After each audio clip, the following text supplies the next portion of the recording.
The ideas expressed in the following presentations are those of the speakers and do not necessarily reflect the views of ACI or its committees. ACI web sessions are recorded at ACI conventions or other concrete industry events and will be made available for viewing free of charge for 1 week. Thereafter, they will be archived on the ACI website or added to ACI's online CEU program, depending on their content.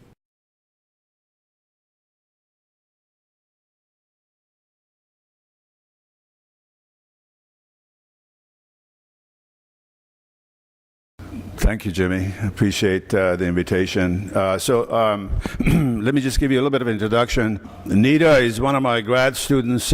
She finished about a year ago. She works at the university, EFAT University in Saudi Arabia. She couldn't make it. She called me and she said, in order to get visa, it would take 2 months. And I said, well, ACI is going to be over by then. So she asked me to go ahead and make the presentation.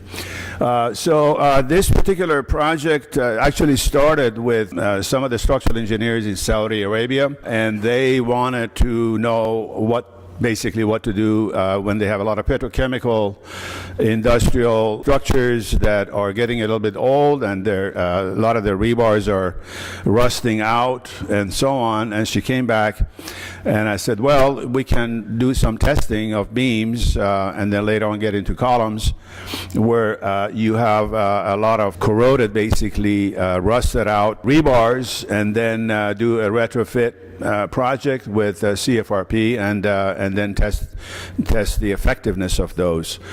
So she took off with that project, and we went ahead and started to do the investigation, essentially an experimental investigation, and then using the 440 ACI. She put together a set of slides related to corrosion, different techniques that she investigated to repair structural deficiencies, concrete jacketing, steel plates, and so on and so forth. And we finally decided to go with the CFRP composites.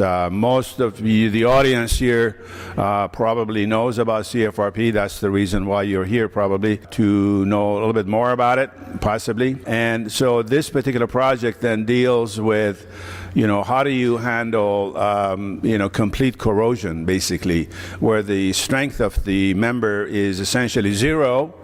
And the question is, well, what happens if we do a CFRP wrap on those? So what we decided to do is to do 100% corrosion. Now, how do you do 100% corrosion? Well, that means really the steel is not there anymore. It's gone because of the deterioration in the bond, deterioration in the cross-section, and so on.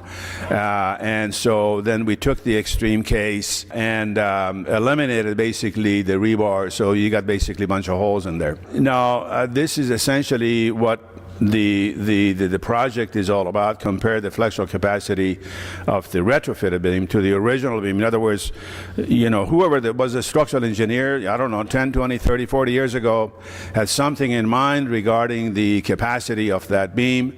So we wanted to reconstruct basically a beam that would be comparable to a beam from, say, 40 years ago or 50 years ago, maybe a 3,000, 3,500 PSI concrete, maybe 60 grade rebar, maybe 1% rebar in the beam, and so on and so forth. Try to make it a typical beam, basically, and then look at the corroded environment, and then look at what happens if we do the retrofit. So she has a few slides over here regarding corrosion, what causes corrosion, and so on and so forth. So I'll probably try to skip through those.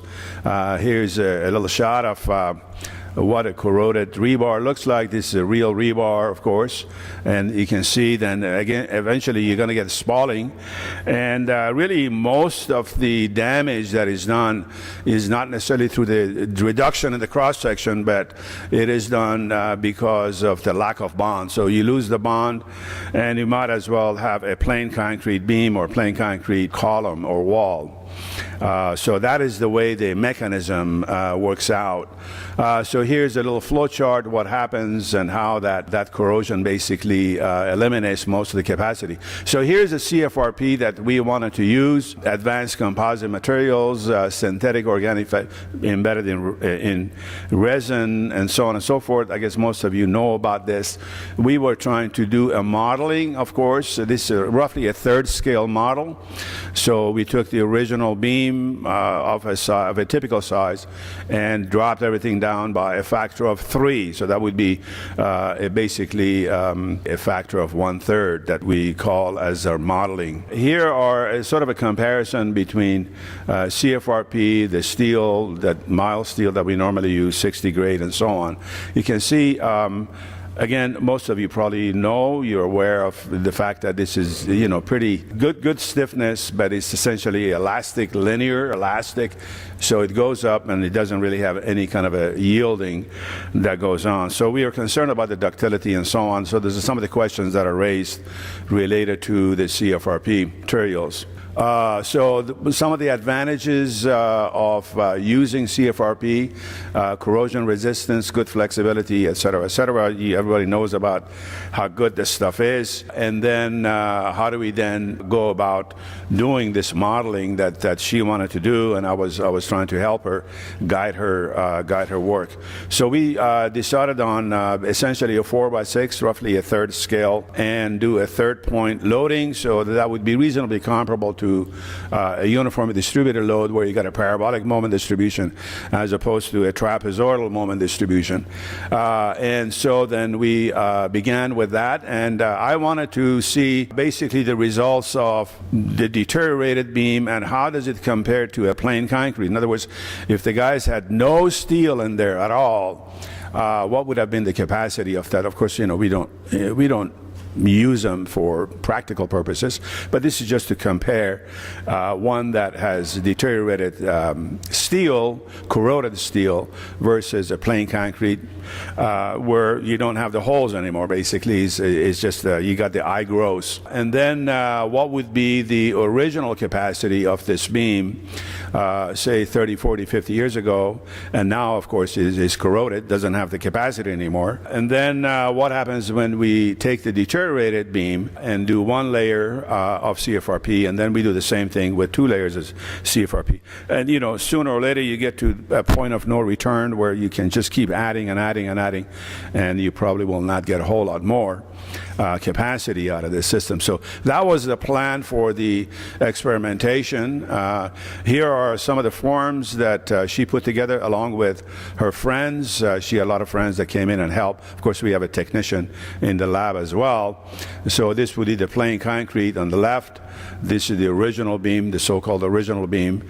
And then, of course, here is the deteriorated. Now, the deteriorated beam has these bars in there. And so what happens is that we pull the bars out. They're grease bars, they're smooth bars, but they're equivalent to the bars that we were using in the original beam, basically a number 3 bars. And so then the question of stirrups, of course, had to be addressed as well.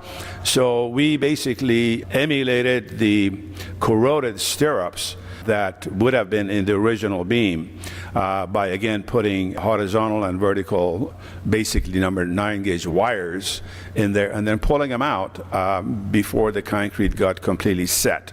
So now we let them, of course, cure for about a month or so until we are ready to test them. So we can test the original beam, we can test the plain concrete beam, we can test the deteriorated beam, and then what we do is to have comparable deteriorated beams, plural, and then we wrap them.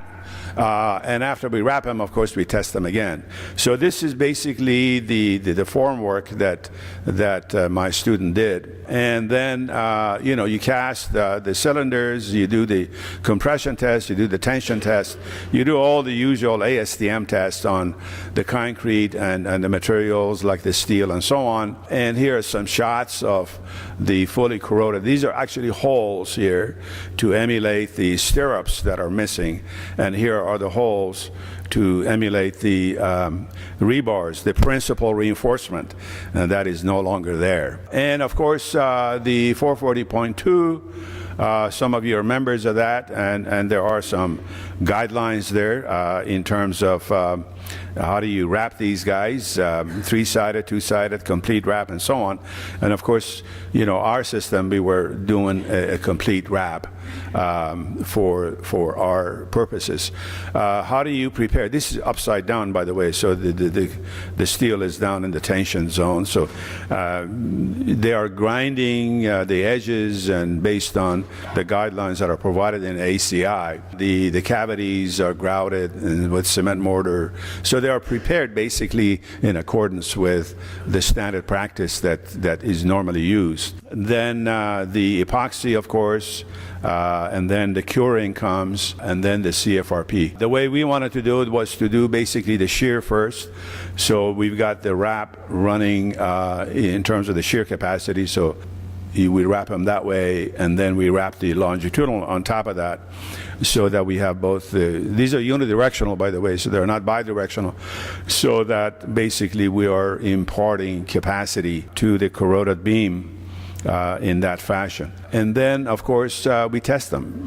So we put them in our testing machine, and here's a shot of that. Third point loading again. We got data collection. We look at the basically load deflection of the system, and then reduce the data and take a look at, you know, how they performed. So here is a deteriorated beam. It's full of holes, and of course you get a classical brittle type failure out of that system. Here's a plain concrete beam the same way. Everybody has seen plain concrete beams fail. You know, basically goes up and then it fails, right? There is no ductility in the system. And then this is the reinforced concrete original, pretty ductile. You know, the 1% steel gives you pretty ductile behavior. So we tested that. Of course, we measure the cracks and do the usual investigative work on that. And then, of course, we move forward with taking the specimens with it's essentially holes in them, deteriorated beams, and then put the CFRP layers around, again, shear as well as flexure, and then test those guys, and then look at the behavior of these guys and see what we can find. So here are basically the loads as expected. The deteriorated beam here, which was the #1 test, the value, these are in kips, by the way, so it's about 275 pounds. #2 is about 540 pounds, which is a plain concrete. So you see, plain concrete has twice as much capacity as a deteriorated one. Well, that's to be expected. And here's a control beam, which is roughly 7,000 pounds, and we call that a ratio of 1. So we're really comparing the capacity of each one of these beams compared to the original reinforced concrete beam that was designed, again, maybe 40, 50 years ago. And then, of course, this is the deteriorated beam that has one layer, and here is the load, roughly 7.9, and then here's a ratio about 15% more than the control specimen. And then here is the fifth one where you got 2 layers. You can see now we're going to go almost twice as much. Right? We didn't go third and fourth layers. We did some other experimentation that as you put more and more and more, the differential delta actually declines. So you can see with 2 layers, then we got 2.12 for the ratio of that beam divided by the control beam. So the control beam then basically becomes our datum here. So there is the original beam, and here are all the other beams that we tested. Here are the plots, basically, the applied load versus the mid-span deflection.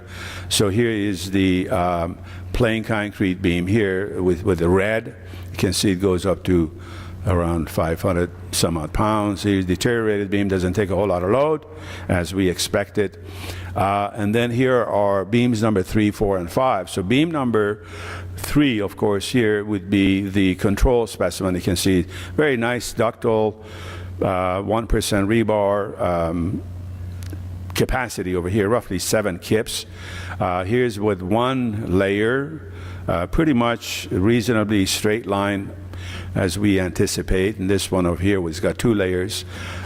This one goes up to roughly 8,000 pounds. That one goes up to about 14,500 pounds.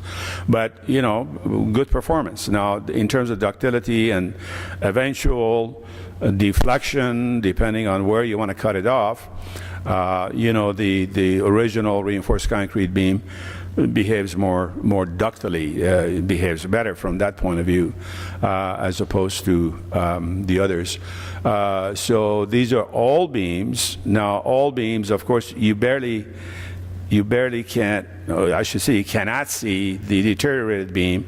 And the plain concrete beam way down here is that little red guy here. You can't see it. And then here are the other beams that we tested. So I wanted her to actually plot them in 2 different scales. So the scale on the right and the scale on top are for the deteriorated beams and the plain concrete beam, and then the scale on the left and the scale on the bottom are for the other 3 beams. So here is your original beam. Here are the 2 CFRP wrapped deteriorated beams. So that's basically fundamentally the way we went about testing these. These are the mid-span deflections, in case you're interested in learning about those. So you can see the mid-span deflections at the ultimate here. Beam number 1, very little. Beam number 2, pretty much very little. Beam number 3 is a control, 1.5. This is at the max, by the way. We selected the max. And I know some people don't select the max. They select other factors. But we've got the whole plot there in case you're interested.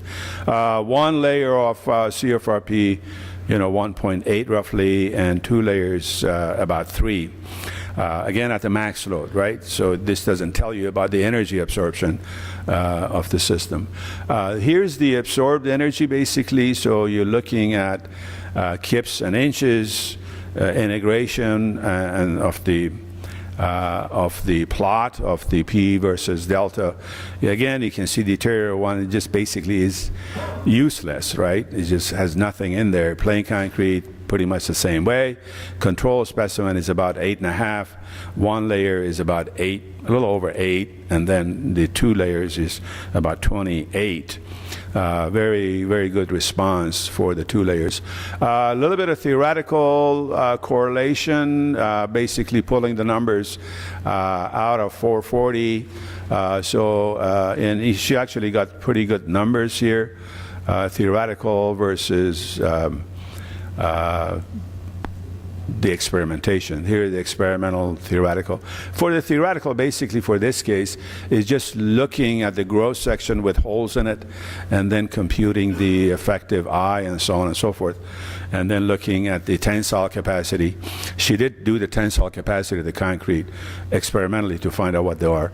Here's a plain one. Here is the reinforced concrete, basically standard flexural mechanics. Here's 1 layer of CFRP, and here's 2 layers of CFRP. You can see these numbers are pretty close to 1, so that made her feel a little bit better. Carbon fiber polymer significantly improved, as we can see, in terms of the load carrying capacity. 1 layer, basically with 1 layer, we were able to restore the original capacity. So that's number 2 there. Capacity deteriorated beam with 1 layer, restore the capacity of the original beam. With 2 layers, it went almost like twice as much as that. And the estimates that we're getting from 440 actually are pretty much spot on. We thought about what else we could do. Well, really the U-jacket is something that I think is very important for those of us who want to do these kinds of tests. rather than wrap all around. So we would probably get some different results. That would be our estimate, our projection. Use of different orientation of CFRP. Maybe do an FEA or FEM method to verify the experimentation. She didn't have the time to do it.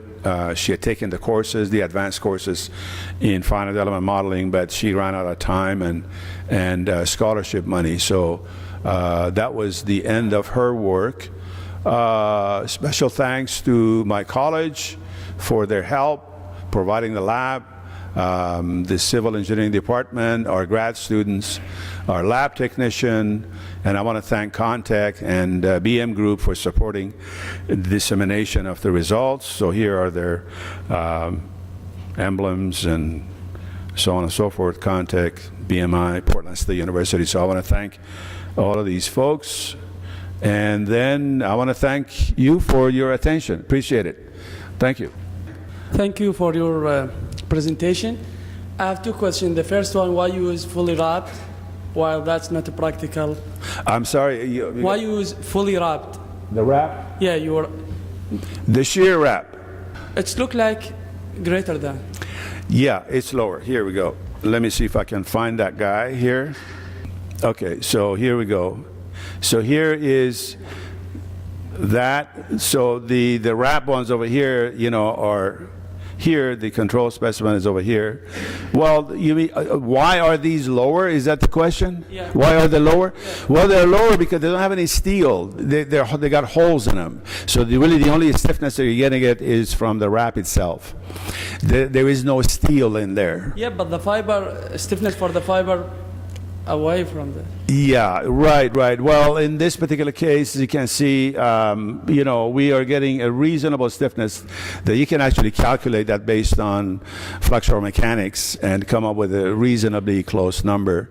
And these guys just kind of bend over a little bit. So most of the time, really, we're interested in knowing the maximum load, which relates to your LRFD capacity, and then we want to know something about maximum deflection, which relates to essentially the warning system that we like to impart in our structural members, and then the total energy absorption, which has to do with maybe eventually getting into some dynamic loading. So the stiffness over here probably is not as important for us as the other two characteristics. Thank you for the question.